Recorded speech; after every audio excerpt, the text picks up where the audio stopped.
Hello everyone, in this video we are going to talk about constipation in pregnancy.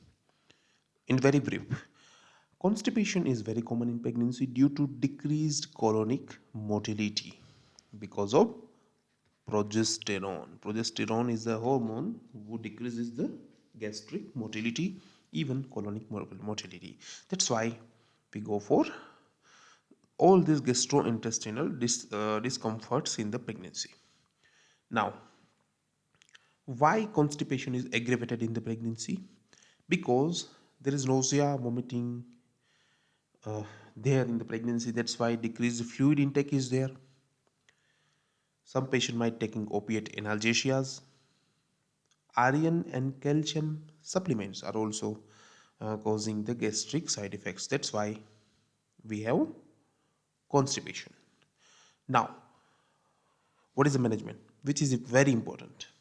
The first step when you identify this kind of patients, you need to tell them that you need to increase their fluid intake and increase the amount of dietetic fiber. This particular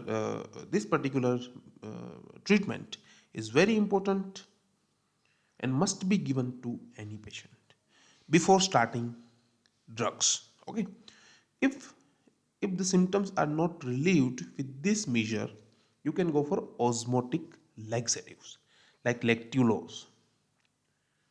They are very safe in pregnancy. You can also go for stimulant laxatives too. They are also very safe in pregnancy. So what I'm trying to tell you is constipation is a very common thing. What you need to do, start with increased fluid intake, then dietetic fibers, then go for osmotic laxatives. That's it, my friends. Thank you.